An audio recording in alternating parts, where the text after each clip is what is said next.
धरती पर डायनासोर का अंत और इंसानों की उत्पत्ति कैसे हुई, यह हमारे लिए एक सवाल बना हुआ है।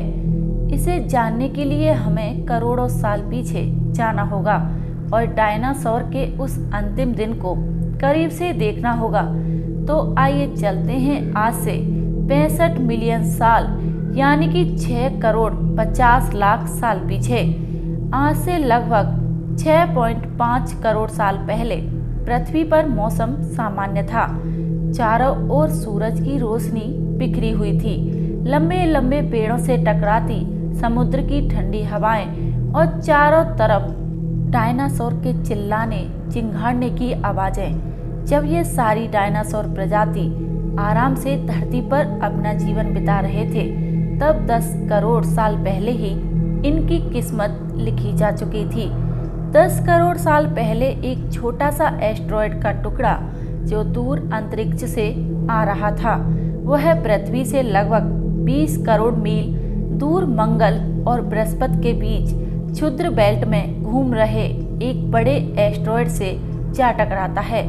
इस टकराव से उस बड़े एस्टेरॉयड की दिशा बदल जाती है और वह क्षुद्र ग्रह बेल्ट से निकलकर सीधे पृथ्वी की ओर 22,000 मील प्रति घंटे की रफ्तार से बढ़ने लगता है। जब ये एस्टेरॉयड पृथ्वी से 3,84,000 किलोमीटर की दूरी पर था, तब शायद धरती से डायनासोर का अंत नहीं होता। यदि यह एस्टेरॉयड पृथ्वी के उपग्रह चांद से टकराता, लेकिन नियति को कुछ और ही मंजूर था, इसलिए यह बड़ा एस्टेरॉयड चांद के बहुत नजदीक से गुजरा। 40 किलोमीटर के व्यास वाला ये ट्रिलियन मैट्रिक टन का ये एस्टेरॉयड प्रत्येक सेकंड के साथ साथ पृथ्वी के तरफ बढ़ता जा रहा था। ये एस्टेरॉयड जब पृथ्वी के वातावरण के संपर्क में आया तो इसकी रफ्तार एकाएक 70,000 किलोमीटर प्रति घंटा हो गई। पृथ्वी के वायुमंडल में घुसते ही घर्षण की वजह से यह एक भयानक आग के गोले में बदल गया। ये इतनी रफ्तार से धरती की ओर बढ़ रहा था कि सिर्फ 4 मिनट में इसने अटलांटिक ओशियन को पार कर लिया। इसमें चमक इतनी अधिक थी कि पृथ्वी पर टकराने से पहले ही हजारों जीव आग के इस दहकते गोले को देखकर पूरी तरह से अंधे हो चुके थे।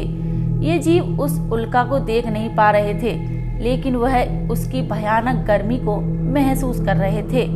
कुछ ही क्षण में ये एस्टेरॉयड सीखों की खाड़ी के पास जमीन से टकराता है और लगभग यह 35,000 डिग्री सेल्सियस ऊंचा भयंकर विस्फोट होता है। इस टकराव का विस्फोट लगभग 10 हाइड्रोजन बम के विस्फोट के बराबर था।